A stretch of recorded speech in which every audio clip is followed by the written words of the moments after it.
Boy, oh boy. I was talking to the homie Strack a couple of hours ago today as we were talking about what we're going to do for Cross-Examine on Thursday night. And we were having this conversation.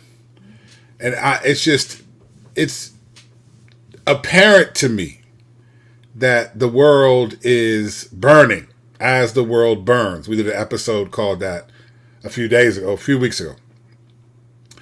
So it's even more so now. And so what I want to do is you may have heard of this. If you are a cross-examiner, you might be aware of this. If not, that's fine. I'll bring you into what's happening. But hit the like and subscribe button for the algorithm, please. All right, so what a kerfuffle that's happening right now. It's incredible to me to watch all this play out, and I'll explain why as I talk through this talk. So I want to talk about Ben Shapiro versus Steven Crowder, and I want to just kind of highlight like what's really going on here, what's happening here as best as possible. Now, obviously, we're only given the information that is presented to us by all the parties. There's obviously more details that only them and the Lord know. But I want to take a second and just talk about this kerfuffle that's happening right now. Like, this is kind of crazy. It's come out of nowhere, at least to us, most of the public. I've watched a ton of people talk about this, and everyone's kind of surprised. And then watching Steven Crowder, Ben Shapiro, and it's not really Ben Shapiro, it's really the Daily Wire.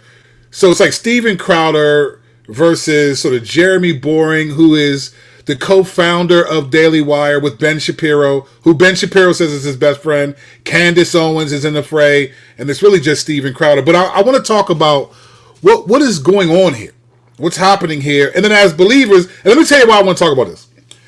As a Christian, let me tell you why. Because there are a lot of Christians, like there are a lot of people who are conservative Christians and Republicans, conservatives. And the media outlets for the conservative side are not as broad as the left side, the liberal side, right? There are much more outlets, media outlets that would purport to be liberal, left, progressive. On the conservative side, you really have Fox News and sort of their stuff. You have the Daily Wire, their stuff. You have Steven Crowder, who was a part of the Blaze, and then he just left Blaze in December. But he has his own. You got Blaze, and you got a couple other YouTubers, a lot of black conservatives are making a name in that. But if you're a Christian conservative, you may not get your politics from what Ben Shapiro and them say, but you get a lot of perspective, because what's happened now is politics in the last 5 to 6 years have become more of the lens in which Christians see the world. Not eternity, but politics. It's more like through the political lens. We evaluate many things through that lens. So even though these are a couple of just conservative big dogs, it still affects many Christians, because conservative Christians will listen to what these people say, and there is a serious clash. All right. The other reason why I want to talk about this is because of something that Candace Owens said herself, which I'm going to show you, about Steven Crowder. So it's relevant for those of us who are believers. Here's what Candace Owens said about Steven Crowder. I think this was yesterday or maybe even earlier today. Here's what she says. All right. Because I now am more aware of certain information, rather than being angry, I would like to implore my audience and everybody that isn't paying attention to the situation not to condemn him, but to pray for him. Sometimes people need a prayer. Sometimes people need a scripture. Stephen purports to be a Christian, and I believe that he needs to lean into his faith. And I am certain that in the near future, more information will come out. All right. So Candace Owens just said that Steven Crowder confesses to be a Christian, and Candace Owens, I have heard her say out her own mouth that she's a Christian. So even as Christians, these are two well-known Christians going at it. So let's talk the backstory. What actually is happening? If you don't know what's happening, I'm going to tell you in a few minutes. Here's the backstory. Steven Crowder has a huge YouTube following, a couple million people, and he's the guy that does the Change My Mind videos, right? So he'll show up on a campus or some public square and be like, Transformers, people in the T community T women aren't real women. He'll say something like that. And then change my mind. And the whole episode will be people disagreeing with him. Or abortion is murder, change my mind. Guns or whatever. He does that. And he got really popular from that. He was a part of The Blaze, which was his own sort of media outlet. And he was looking to leave The Blaze. Daily Wire, which is Ben Shapiro's, which I think, I could be wrong. I don't have the numbers. I think they're the biggest sort of independent conservative media outlet. I mean, they're not Fox News and the traditional. Daily Wire is big, Tom, and you'll see why in a second. So they reached out to Steven Crowder because they're supposed to be friends, and they offered Steven Crowder to buy his content, to bring him on to the Daily Wire show, and it was for a considerable amount of money, but there was a stipulation that because Steven Crowder's content is on YouTube, and you can get flagged. If you get flagged on YouTube, like if you monetize, right, you can be demonetized. And if you get a couple strikes on YouTube for things that you say, they can pull you. Now, like the rest of the world, in a capitalist society, the more success you have, the more you get to break the law. So if you are a multi-million-dollar subscriber, content creator making money, YouTube is not going to kick you off like they would me if I got these strikes. All right. So in the clause with Ben Shapiro and Daily Wire, it was basically saying, if you get demonetized, if you get basically punished by YouTube for your content, then we're not going to pay you for that. And so Steven Crowder basically said that Ben Shapiro, Daily Wire, the people who are supposed to be the conservative media pushing back against the authority of big tech, Steven Crowder saying they're actually submitting to big tech, and he made this big deal about it, which is really crazy. And here's why it was crazy.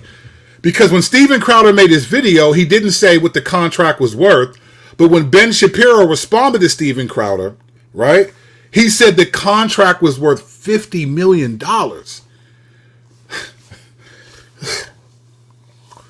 Fam, if I could make $50 million doing YouTube, that would be interesting.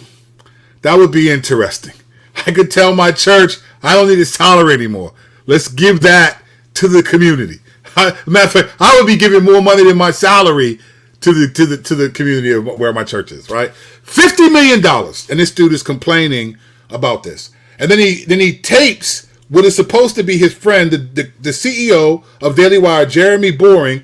He records a conversation where Jeremy Boring says basically new, younger, conservative content creators are going to be wage slavers for a while, and then all this stuff. So there's this big kerfuffle, if you will. Y'all ain't think I knew that word. Can't handle the tooth. Kerfuffle. There's this big conflict between Steven Crowder and Ben Shapiro, and it's gone. I mean, last night, Steven Crowder was on Tim Pool defending what he said against what Candace Owens said about him. Candace Owens she went gangster with it, which is interesting because she professed to be a Christian. Now listen, we all have our weaknesses. We all have our sins that we got to deal with. But I don't know, man. Some of these people profess to be Christians, and I just think like, what fruit of the Spirit is a lot of the things that you say? Now, don't get me wrong. Sometimes passion can be perceived as arrogance. You know, sometimes I can be passionate, but it's like, but I'm not on, these people be on here just going at folks. I mean, just demoralizing people, but professing to be Christians. But that's not what this episode is about. That's just wild to me. I don't know what fruit of the Spirit is that. So this is a big deal. I've watched a ton of videos, and it is rocking the conservative movement. This is a war between two of the biggest, well-known conservative media forces in our country, and they are at odds, and it looks like it's going to get worse and worse and worse. So I'm here to talk about this not from a political perspective. I want to, because when I look, this is my how I see the world. This is how I see America. My insights, everything I think about, does not come from conservative, left or right. It starts with, okay, what's the Lord doing? I'm not, here's where I get my perspective from. This is where it all starts for me. Ephesians 5:11 is how I start to see everything. Where God says, look, take no part in the unfruitful works of darkness, but instead expose them. So here's how I process. Here's how I start. All right, Lord, what darkness are you exposing? What darkness are you exposing? Now, because I believe that all human beings are flawed and there's darkness in all of us, I'm not limited to the darkness on the political side. I don't think, look at the darkness of the left and that's all I focus on. I'll punch everybody in their mouth, metaphorically speaking. That wouldn't be a fruit of the Spirit. Even though prior to conversion, I would have punched all these people in the mouth or would have shot at them. But that's not what we're talking about right now. We saved, we sanctified, Holy Ghost filled, right? We different. However, this reality is where I start. Okay, Lord, what are you exposing? What's the darkness that you're getting at? And I firmly believe that what the Lord cares about more than anything else is what his people, his children, how they're processing the world. So when all these things happen, I don't just look at them as, oh, look at the left or look at the right. I think, Lord, what deeds of darkness are you exposing that you want your children to pay attention to? The Lord is trying to help us see things so we know what's going on. You know, Ephesians 6:12, we do not wrestle with flesh and blood, but against the principalities, authorities, and all the stuff of this present darkness. You see that camera? You see that we need to get a demon cast out of that camera. So as I'm thinking about this, and I'm thinking, wow, this is a lot of Christians would profess to be conservative and would really like almost wear it as a badge of honor. They're conservative. And so this is happening in the movement. So what's the Lord doing? What deeds of darkness is the Lord? I kid you not, this is my question. Lord, what deeds of darkness are you exposing? And this is why me and Strack say stay balanced, because I don't think darkness is just on the left or the right. But I do think the Lord is wanting believers to pay attention to something, which I'm about to explain, what I think the Lord is doing. Now, the Lord doesn't sit down and say, all right, Kurt, this is what I'm doing. Telling people this, make this video. This ain't no I heard from the Lord, but I pay attention to the world through the lens of what I think the Lord is trying to help his people see. And these are the things that I come up with. So here's the question. Here's what I think is happening when you see Steven Crowder and Ben Shapiro. You see Kevin McCarthy. They could not get him nominated to be the Speaker of the House. Not since 1925, in 100 years, has the party that owned the House not been able to elect a speaker. This is pretty serious. If you're a Christian and you're a conservative, you have to look at this and be like, what is going on with my party? This is imploding. This is the most disunified I've seen the conservatives. And it's so funny because a couple years ago, it was switched. The conservatives all seemed unified, and the Democrats, the Democrats, they all seemed out of sight. You had AOC and Bernie Sanders and the far left pushing over there, and then you had Cory Booker and more central left like Kamala Harris. But it's like it's switched. The Democrats have, and I'm not, when I say conservatives, I'm not saying it because I'm on the left. I don't have a political affiliation. You can judge that, get your gown and gavel out. I could care less. When I stand up for the Lord, I do not think he's going to be like, Kurt, why didn't you vote? I don't vote. I don't care about it, mainly because I think it's so divisive and so destructive that I need to not participate, and so that I can pastor and care for people who are struggling with this stuff. So when I say conservative, it's not because I'm on the other side. I'm just identifying who they are. I don't identify with any of them. I identify, Christ is my president. All right. So you can judge it if you want. I'm fine with that. All right. So here's what I think the Lord is doing. 1 Timothy 5:25 says this. It says, the sins of some people are conspicuous, going before them to judgment, but the sins of others appear later. Okay? Now, this statement in context, when Paul's writing to Timothy, he's just talking about in the culture that you live, in this Greco-Roman society, there will be people who profess to be Christians. And some people's sins are conspicuous. They're obvious. Like if you look at the Romans, you look at Pilate, that man's sins are going before him to the judgment, unless he repented, obviously, right? But other people's sins appear later. I want to take this verse is not a political verse, but I want to take this verse and apply it politically to help you see what I think the Lord is doing with a lot of what you see happening, even with like a Ben Shapiro and a Steven Crowder who professes to be a Christian. Ben Shapiro is an Orthodox Jew. I want to apply this verse politically. So I'm saying right now, this is not a political verse. I understand the context of this verse, but I want to apply it politically so you can see what I'm saying. I am not trying to offend anyone either. You may vote left, you may vote right. I'm just giving you my perspective. You don't have to agree, you don't have to like it, but you do have to like and subscribe to the channel though. That's from the Lord. All right. I want to apply this verse politically. Here's what I think is happening. The sins of some people are conspicuous. I think if you step back and just look at not just the policies, but what people speak about, what the political ideologies are passionate about. I think when you look at the left, the Democratic side of things, I think you see a celebration of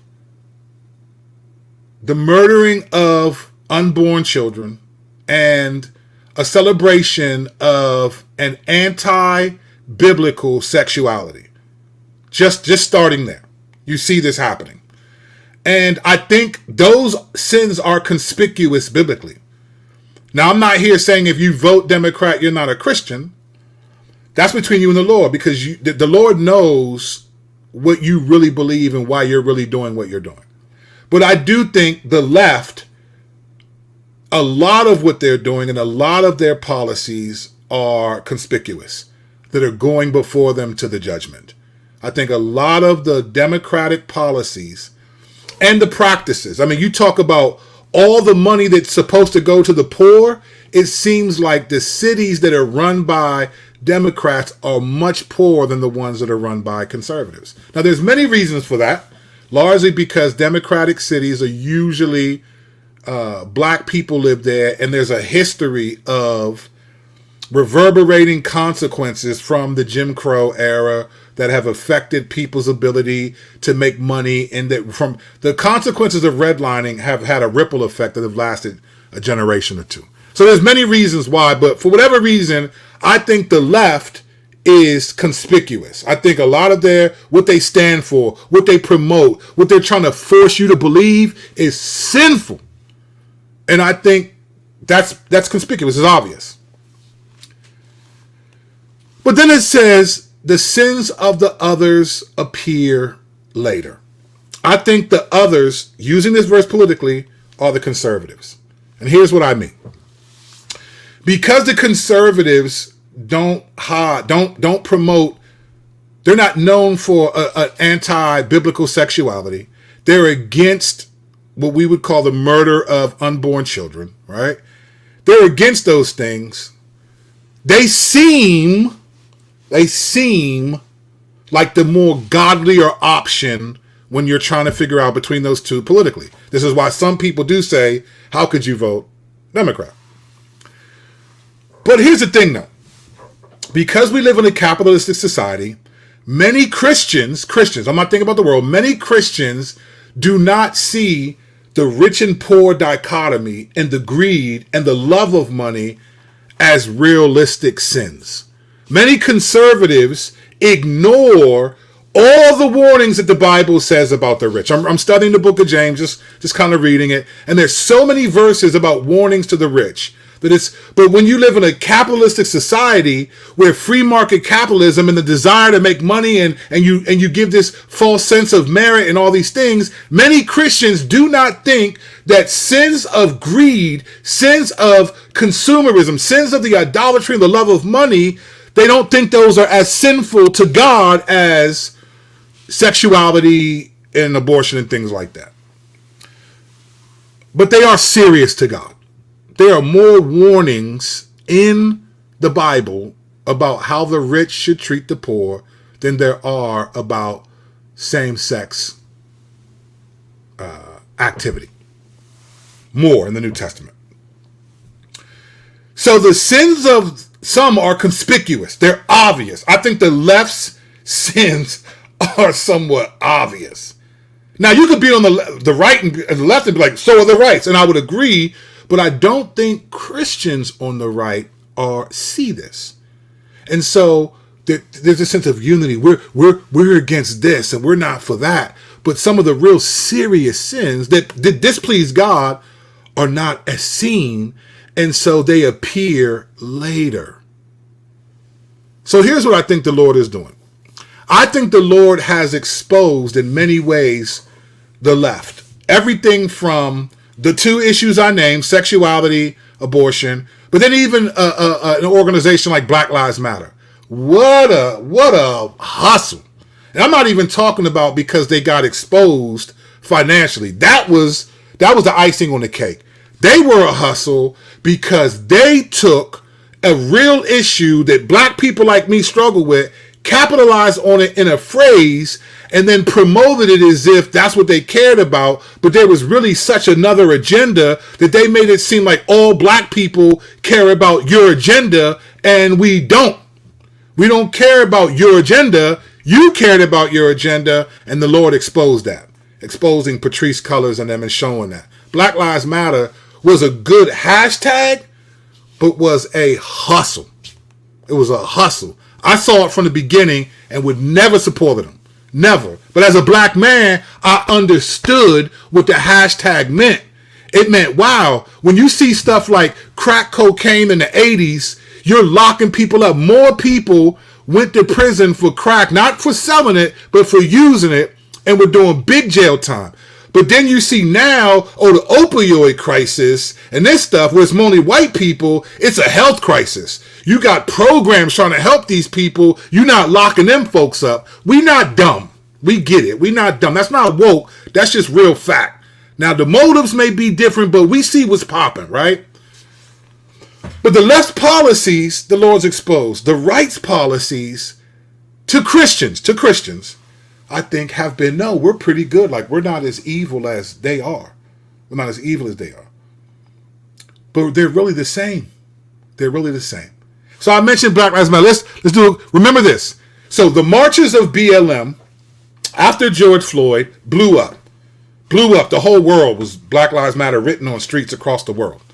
You know what I think happened? I think Marxism, Black Lives Matter, and all that was a critique. It was God was using them to expose the sins of capitalism and conservatism.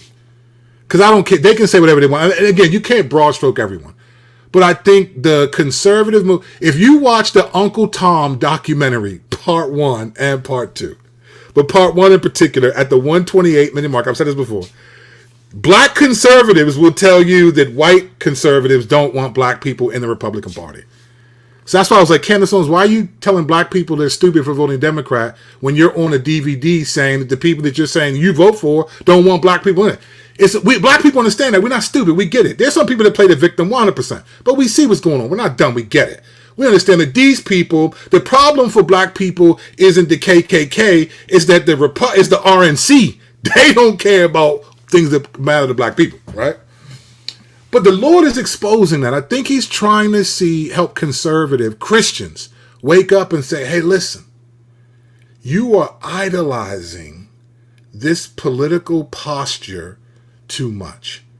You care more about the economics of the country and less about the eternity of the people that live next door to you. You care more about demoralizing your political opposition than praying for your enemy.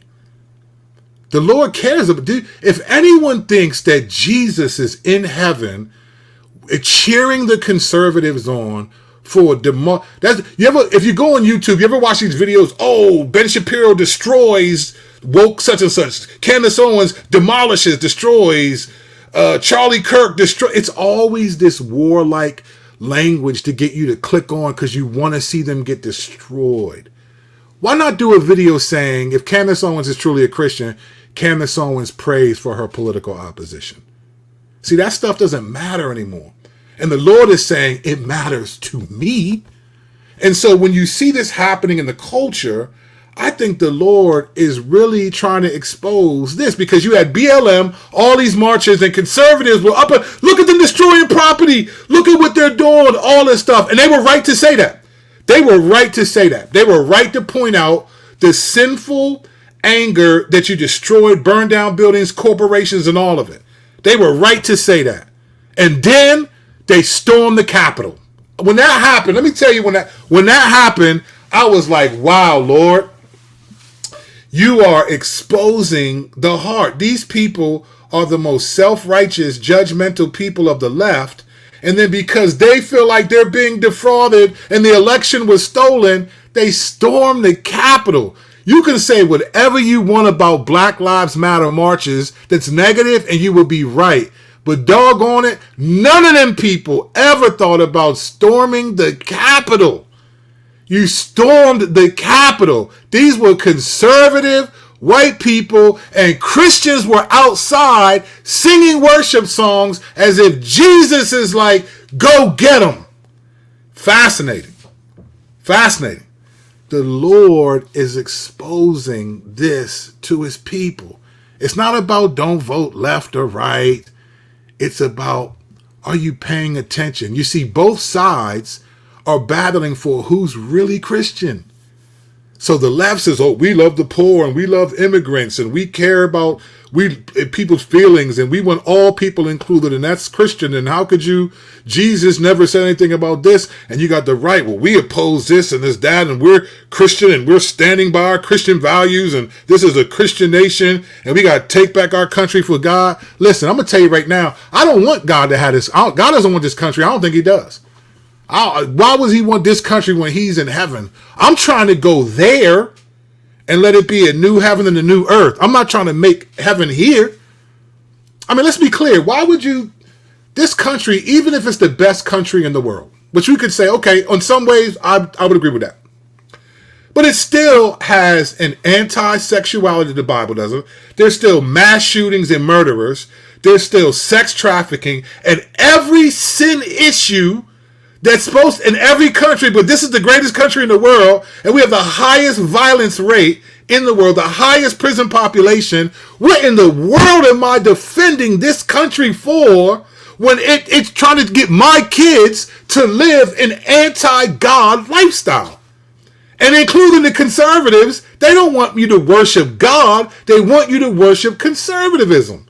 I'm not going to make this go to the mattresses for that. I don't want my kids to do that.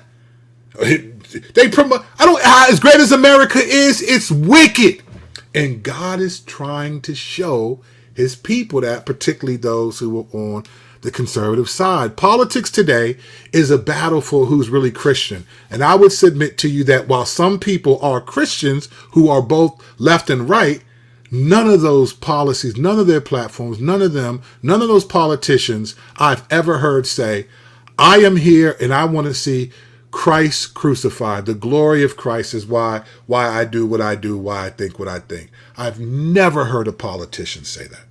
So when you look at Ben Shapiro and Steven Crowder going at it, what you see, what I think God is doing is exposing the conservative side so that conservative believers stop idolizing these people. Stop idolizing them. This is important. Let's look at this one passage. Here's what I think God is basically doing. Listen to this. 2 Corinthians 11 says this. Here's Paul. And what I am doing, I will continue to do in order to undermine the claim of those who would like to claim that in their boasted mission, they work on the same terms as we do. Now, Paul is talking about people who are claiming to be apostles and they're not. And they're saying he's not really apostle because he suffers. I understand the context, but I'm applying all these verses politically. I'm taking these verses and applying them politically. This could be said of conservative Christians. Left, but I think this is about Steven Crowder and Ben Shapiro, conservatives. They boast in their mission to do the same work on the same terms as we do. Some of these Christian politicians, no, they're not. They're Christian by name because they want you to vote for them and approve of their morality, their constitutional morality. They're not believers for real. I don't think they're believers. And I don't know that. I don't know that. I don't know that. I mean, I'm not. I don't see the fruit. And again, I'm not around them. But you speak publicly enough. There should be some fruit of the Spirit. How do you have the living God in you, but every time we see you, we don't see Him coming out of you? I don't know. Jesus said you judge a tree by the fruit that it bears. So is it Christian to ignore the fruit that I see constantly, even in my own life? No, it's not. 2 Corinthians, he says this, for such men are false apostles. I think the conservative Christians, I think they're false apostles, many of them. Deceitful, workmen disguising themselves as apostles of Christ. And no wonder, for even Satan disguises himself as an angel of light. So it is no surprise if his servants also disguise themselves as servants of righteousness. Their end will correspond to their deeds. This is what I think the Lord is doing with Trump and him and DeSantis. Trump is a clown. Like, Ron DeSantis is a better politician and I think better leader than Trump. I think so. Harvard educated, all of it. If I were conservative, I would want Ron DeSantis. And a recent poll that happened yesterday showed that Ron DeSantis, among Christians, even professing evangelicals, he, in that poll, crushed Trump. I think Trump is bad for the country. I don't care if you like, but again, I think if you want him to demoralize the political opposition and just be a jerk, then I see why you like him. But I think whoever sits in that seat represents more than just their political opposition. Now, I don't know how Ron DeSantis is, but he seems like a good dude. My governor, Larry Hogan, was a Republican, and I live in Maryland. We never have Republican governors. He was a beast during the COVID era. I'd vote for him because I like what he did. But I think the Lord is exposing this. He's exposing that these people are false apostles. So they fight with each other over conservative values that are really showing you this is about money to them. This isn't about, it's not even about their conservative values. But for all of us individually, here's what I think the Lord is really doing. It goes back to old school. This goes back to the law of Moses. Here's what the Lord, I think, is saying to all of us. You shall have no other gods before me. I think here's what I think. Number one, we have made idols out of causes. We have made idols out of causes. We've made idols out of the cause for the unborn. We've made idols out of gun rights. We've made idols out of loving the alphabet community so much that we have to approve of everything that they do. We've made idols out of the immigrants coming into the nation, and we've made idols out of, not agreeing with certain things. We've made idols out of causes, and some of these have nothing to do with God at all. Be honest. Let's just be honest. If you're a conservative Christian, what Bible verse do you look to give you that Jesus is for gun rights? That Jesus wants you to have an automatic rifle? What Bible passage is that? You just won't find it because that doesn't matter in eternity. Well, Jesus said, take two swords. Yeah, to them. He didn't say, oh, all of you should have. We've made an idol out of causes. We've made an idol. And we've made these gods instead of God. And here's how you know, because people will sin in their attitude and their language against other people because they disagree with their cause. And it's like, look, remember when Jesus, right? He was in the Sanhedrin. They had come and taken him, and he was in the Sanhedrin. And they asked him some questions, and then Jesus answered, and somebody hit him. And Jesus said, look, I spoke openly every day in the community. I spoke openly. He said, if I said something false, then tell it to me. But if I didn't, why did you hit me? Like, why'd you hit me? Here Jesus, this is Jesus. This dude said he could have called legions of angels. And he let them hit him. He was like, "Lord, what's going on? Why'd you hit me?" Like, it wasn't like, let me belittle you. The only time that I remember Jesus really going hard was when he flipped over tables, and then when they said, Herod wants to meet you, and he said, "Go tell that fox." He called Herod, King Herod, a fox. That was my joint. Jesus is a wild dude. I love that dude. I loved it. But the reality is, this is what God's exposing in America. We've made an idol out of causes. I'm not saying don't be a conservative and vote. That's not what I'm saying. Don't put words in my mouth. My mouth is big enough as it is. I don't need your words. What I'm saying is you're making an idol out of your political ideology. And you're making it theological. You've become theological, not theological. Number 2, we have selective sovereignty syndrome. Listen, if Trump was God's man, right, then what is Biden? So you mean to tell me that God wanted Trump to get in the White House, but it was Satan who put Biden in there? Now, don't get me wrong. I honestly think both Trump and Biden, for different reasons, are clearly the judgment of America. What is Joe Biden doing as president?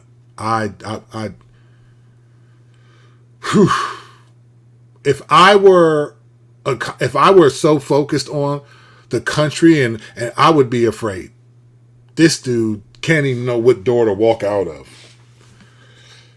I don't get it. Sometimes my kids make more sense than Joe Biden, and my kids are 15, 13, and 11. But wasn't God sovereign, though, in putting him there? See, we have selective sovereignty syndrome. So when things work out in our favor, when it's our man who gets into the House, or our person makes it to the Supreme Court, or this or that, or this law gets passed in our favor, God is in control. But when it doesn't, it's the left. It's the devil. It's this and that. Nah, fam. It's still God in his sovereign control of all things. You just don't like it, and God never said you had to like it.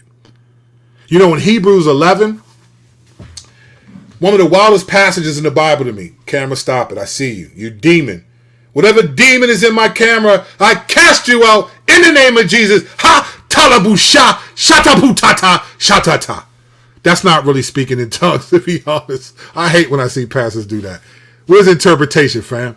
I'll be wanting to throw mud pies when pastors, shatabu shatata. Man, get out of here, man. You're going to shatabu tata in hell if you keep that up, if you're not really saved. But listen, we have selective sovereignty syndrome.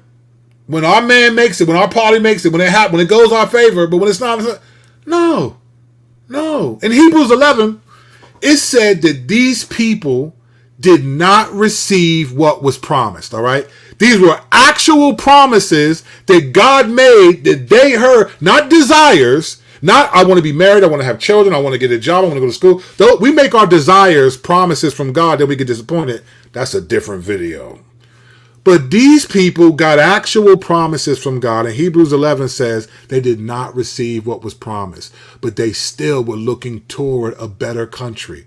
It said they were sawn in two, they were beaten, they were in sackcloth and ashes, and God wasn't afraid to be, wasn't ashamed to be their God. You look at Christians now, oh my gosh, we're going to be a socialist country. So what, to be honest? Like, I don't want to be no socialist either. But like, is God not sovereign if that happens? When COVID first hit, and the whole world was freaking out, I told my church, the first sermon I did for my church was this. Don't live in fear. This was the points. Don't live in fear. Don't live as a fool, and don't forget one another. So don't be afraid. I said, listen, you are not going to catch COVID and die unless the Lord says you're going to catch COVID and die. It's not going to happen. So don't live in fear, but don't live as a fool. Don't be going around the grocery store licking all the cans to prove that you think COVID is a conspiracy. Alabama's die from stuff like that. And I said, don't forget one another. We have selective sovereignty syndrome. When God does things we appreciate, he's sovereign. Hallelujah! But when he does something that we don't like, we think it's the left. It's the devil. It's no. He's sovereign. He's in control. Even over the stuff that I don't like or understand why he's doing it. You know, when I'm helping people, when I'm pastoring people who have done stuff like lost a baby, they have to think through that. Man, you had a baby in your stomach and your wife lost it. Lost a baby. And then tears. That's what they got to remember. They were excited when they got pregnant. God was sovereign. We've been praying for a baby. But he was still sovereign when they lost it. That's what Job said. Remember his wife said, you still trust God? You still trust God after all he took all our kids, took everything we have? She said, curse God and die. And what did Job say? Shall we accept good from the Lord and not evil? See, Job didn't have selective sovereignty syndrome. Do you? Do you have that? I think many conservative Christians do. Now, granted, so does the left, but this is about conservative because it's Ben Shapiro, Stephen Crowder, what the Lord is exposing. Lastly, this video is too long. Lastly, don't forget your first love. I think it's interesting that in Revelation, the first letter, the church in Ephesus, he said all these good things, but then towards the end of that, in chapter 2, he says, but this I have against you. There's one thing I have against you. He said, you've forgotten your first love. Remember your first love. He's talking about remember the priority of your allegiance. What you love, the priority. It's not conservatism. It's not liberalism. It's not Trump or Biden. It's not Stephen Crowder or Ben Shapiro. It's not Candace Owens or Vodi Bakum. It's not Ibram Kendi. Or he says, remember your first love. This is what he's exposing in America. So when I see this happen between these heavyweight conservatives, I just think like, okay, Lord, you telling us something. You were telling us we're exposing the deeds of darkness. So when you see this stuff happen in the media, don't immediately go to your political crutch. You carry your cross. Don't turn it into a crutch. Ask yourself, okay, Lord, because the Lord is God is not a Republican. He's not a Democrat. Those are structures that he allowed to be created so we could have some kind of a society. God's not a Republican. He's not a Democrat. So when we see this stuff, just say, hey, Lord, what darkness are you exposing right now? What do I need to pay attention to? This will guide you. Don't be quick to judge the other side. Because most importantly, all the people that support the political ideologies that you don't, their biggest issue is not that they support them. Their biggest issue may be they need Jesus. And if you're supposed to pray for your enemies, man, shame on me, man. Shame on me. Shame on me. I need to pray more for my enemies. Enemies. I don't really have enemies, but people that I think are enemies will think of me as enemies. So anyway, what do I know? I don't know. What do I know? I'm just trying to capitalize on this tooth, and you can't handle the tooth. I'm getting a root canal soon. I actually have to get 3 root canals. That's crazy. I know. Eat salad, drink lots of water, work out a couple times a week, exercise consistently, still die. But I still got to do it, right? All right, like and subscribe to the channel, ladies and gentlemen. Thank you so much for listening. I've been giving y'all some long content. Thank you for putting up with me, man. I don't have all the lights and gimmicks. I don't have and over here we do and all the cool music. It's just me running my big mouth. And many of you listen and respond and thank me. Appreciate you. Even those who critique me, appreciate you. Wouldn't be here without you because you still watch the show, even if you're critiquing me. So I got you. I'm out of here, y'all. Grace and peace.